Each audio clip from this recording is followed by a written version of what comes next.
Assalamualaikum warahmatullahi wabarakatuh. Perkenalkan, nama saya Didi Nafiuddin dengan NIM 210107. Di sini saya akan mengulas materi selama 6 pertemuan.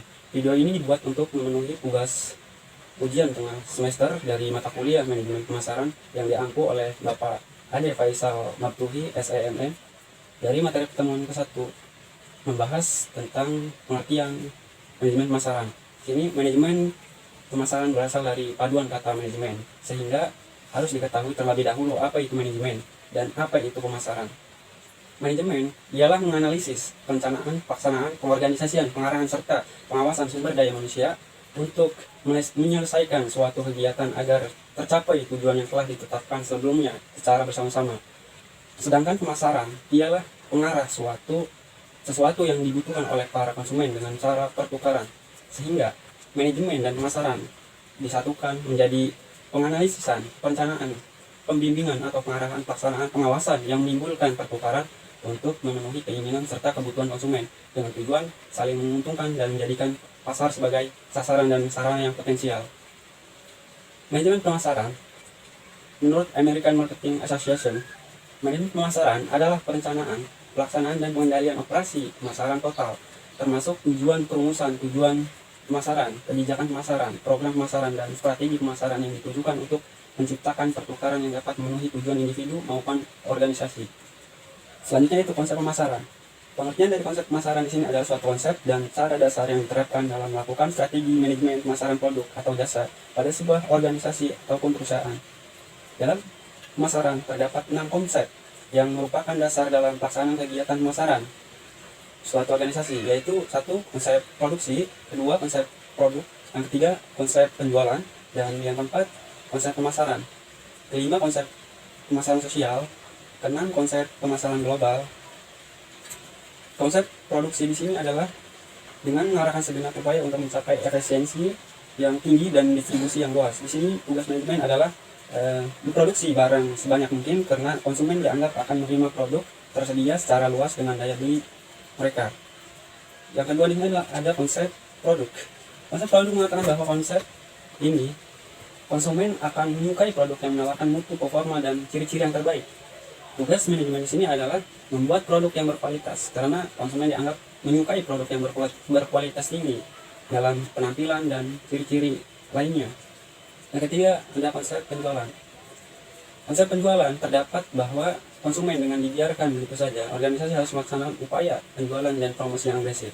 Keempat, konsep pemasaran. Konsep pemasaran mengatakan bahwa kunci untuk mencapai tujuan organisasi terdiri dari penentuan kebutuhan dan keinginan pasar target, serta memberikan kepuasan yang diharapkan secara lebih efektif dan efisien dibandingkan yang dilakukan para pesaing. Yang kelima yaitu konsep pemasaran sosial.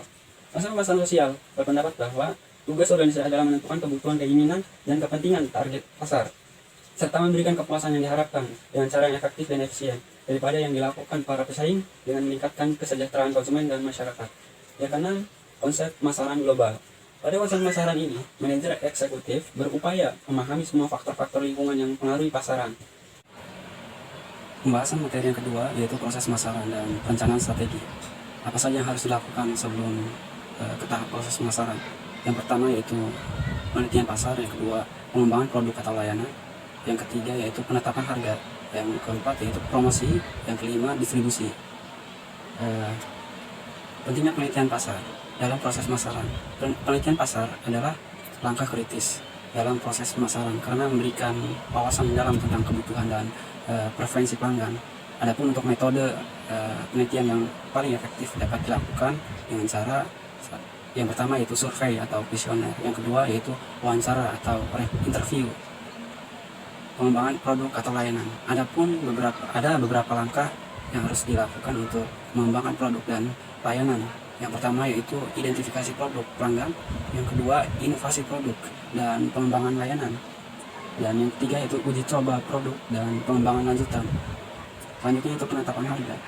Faktor-faktor yang mempengaruhi penetapan harga biasanya yaitu faktor biaya produksi, harga pesaing, nilai persepsi pelanggan terhadap produk, serta tujuan perusahaan dalam pasar. Apakah ingin menjadi pemimpin pasar atau fokus pada segmen pasar tertentu? Selanjutnya itu promosi. Jenis-jenis promosi dalam pemasaran periklanan menggunakan media untuk menyebarkan informasi produk. promosi penjualan, menawarkan insentif sementara kepada pelanggan untuk mendorong pembelian. Public relation, PR, pengembangan citra positif melalui media dan acara-acara khusus, pemasaran langsung, menghubungkan pelanggan secara langsung melalui surat telepon atau email, penggunaan media sosial dan pemasaran digital. Selanjutnya, distribusi. Saluran distribusi mencakup produsen, grosir, pengecer, dan konsumen. Saluran distribusi yang efisien memastikan produk sampai ke pelanggan dengan biaya minimal. Selanjutnya yaitu perencanaan strategi. Perencanaan strategi sebagai proses manajerial yang meliputi pengembangan dan pemeliharaan suatu keserasian yang berlangsung terus antara sasaran organisasi dengan sumber daya dan berbagai peluang yang terdapat di lingkungannya. Perencanaan strategi adalah proses manajerial yang meliputi pengembangan dan pemeliharaan suatu keserasian yang berlangsung terus antara sasaran-sasaran organisasi dengan sumber daya dan berbagai peluang yang terdapat di lingkungannya. Tugas perencanaan strategi adalah merancang perusahaan sedemikian rupa agar selalu terdiri dari kegiatan usaha yang cukup sehat. Perencanaan strategi pemasaran mencakup analisis pasar, penentuan target pasar, pengembangan produk, serta penetapan strategi pemasaran yang sesuai dengan tujuan perusahaan. Pembahasan dari materi ketiga yaitu riset pemasaran. Riset pemasaran adalah studi mengenai kebutuhan dan keinginan konsumen serta cara-cara agar perusahaan dapat memenuhi kebutuhan pelanggan tersebut.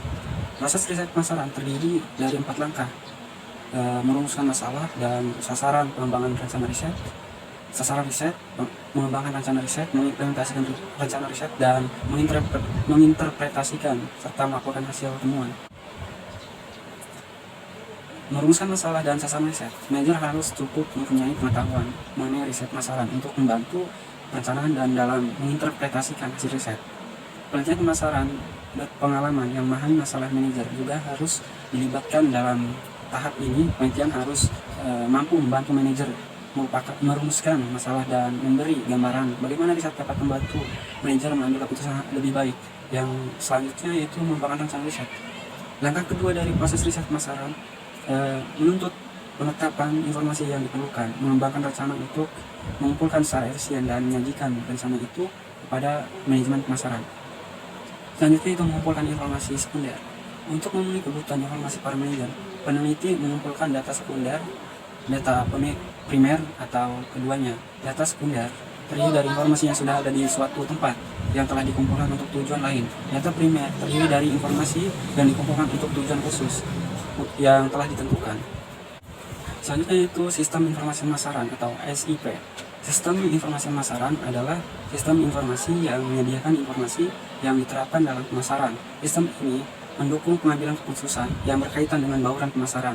Sistem informasi pemasaran didefinisikan sebagai suatu susunan yang saling terkait, mulai dari orang-orang, mesin-mesin atau prosedur-prosedur yang direncanakan untuk menghasilkan suatu aliran yang tersusun dari informasi yang tepat yang telah dikumpulkan baik dari sumber-sumber yang berada di dalam maupun di luar perusahaan untuk dipergunakan sebagai dasar bagi pengambilan keputusan dalam bidang pertanggungjawaban tertentu dari manajemen pemasaran. Materi keempat yaitu lingkungan pemasaran. Lingkungan pemasaran suatu perusahaan terdiri dari pelaku yang berasal dari luar fungsi manajemen pemasaran.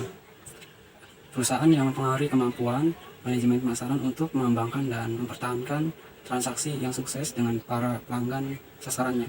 Lingkungan perusahaan terdapat 2 lingkungan. Yang pertama yaitu lingkungan mikro perusahaan dan lingkungan makro perusahaan. Lingkungan mikro perusahaan di dalamnya ada perusahaan pemasok, yang ketiga para perantara pemasaran, keempat para pelanggan, kelima para pesaing, dan keenam masyarakat.